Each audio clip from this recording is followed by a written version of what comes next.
obviously this brand you've created, it's unbelievable, but tell us about the movement itself.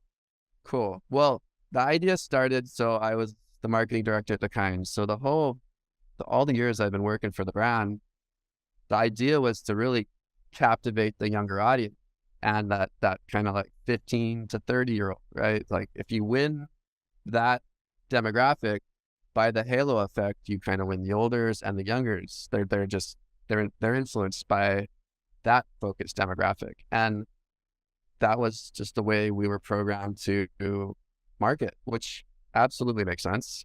As I was doing all this marketing for the younger generations, I would put out this post of myself on my own social media, kind of almost like a joke. Like it was like, okay, I'm not a kid anymore, so I'm like considered an uncle. All these kids would always call me Uncle Micah. Uncle Micah, can I get a leash? Can I get blah blah blah? So I was like the uncles movement, and I'm gonna, and I tag myself if I had a cool shot or a great wave, and I would just tag uncles movement.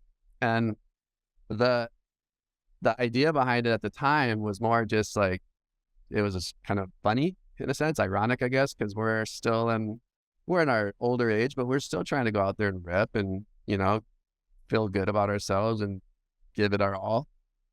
And my friends would start tagging as well with their posts, and I was like, yeah, okay, this is cool. And then I had one of those aha moments. I was like, you know what? There's really not too many brands out there that are trying to speak to the middle age and give them the encouragement they need. We're kind of a forgotten, and it's not even middle age; it's middle age and beyond. So the idea is the uncles movement is basically it represents the mindset of like never stop doing the things you love, never stop loving, never stop living healthy. Mental awareness is just as key as physical awareness. Never stop laughing. I've just learned in my life that laughing is just so healthy. I go to sleep on my iPad watching something funny every single night where I'll laugh a few times before I get tired and shut it down. And that's just me. I'm not saying everyone should try that, but laughing for me, I've been through some stuff in my life through, you know, that's another podcast, but I felt like laughing has always been such a healing, and it's so easy. If you can just get yourself to like wholeheartedly start laughing, it's just such a good feeling. It's so healthy.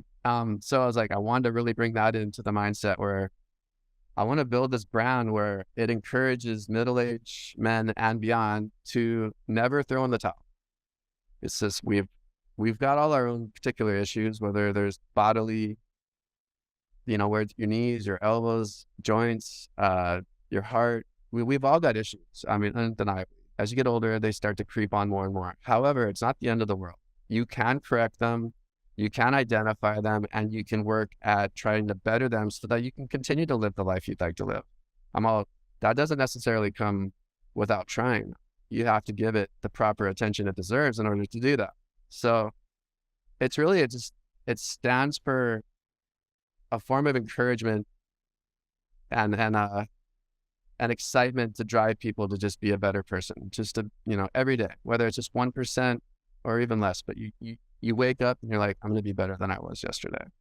And whatever that looks like is a case by case, but it's really held me accountable because I kind of had to practice what I preach. If I'm going to talk about all this, I have to also live this lifestyle. I can't be, not a lot of people will know unless they personally see me physically, but it's like, they'll know, and I'll know.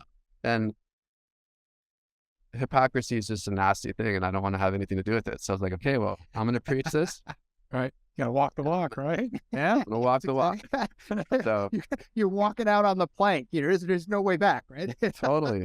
But it's the greatest way it's transformed my life in such a great way. I'm in the best shape I've been in since my 20s. I have a ton of energy. I know, I feel great. I mean, I have had 2 knee surgeries on my right knee because of jiu-jitsu. Like I feel your pain there. It is what it is. Like okay, so my knee has issues. I don't have a medial meniscus on my right knee. It's pretty much gone now at this point, but I have to strengthen everything around it to keep it strong so I can continue doing what I love to do.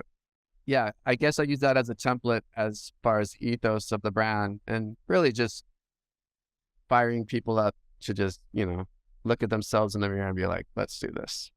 Yeah, I love your mantra. I use it all the time. It's age is just a number, right? I've been using that forever. I mean, and you just, obviously we talk about this all the time, mindset. I tell people that are, maybe haven't worked out in years or whatever the case may be, they're to ask my opinion or advice on something. I'm like, first thing I do is just change the way you think about things. How do you define, you touched on this earlier, it's how do you define what is fun?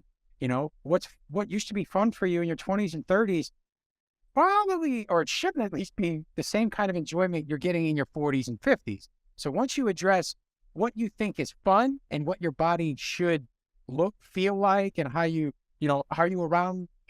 are around other people and how you reduce stress, you have to address that mindset. Once you put yourself in the right mindset, you'd be surprised. Then you're going to start being more proactive in finding the resources, right, to do what you need to do for your particular situation to live a more well-balanced life, right? So it starts with something, and age is just a number. It's fantastic. I love it.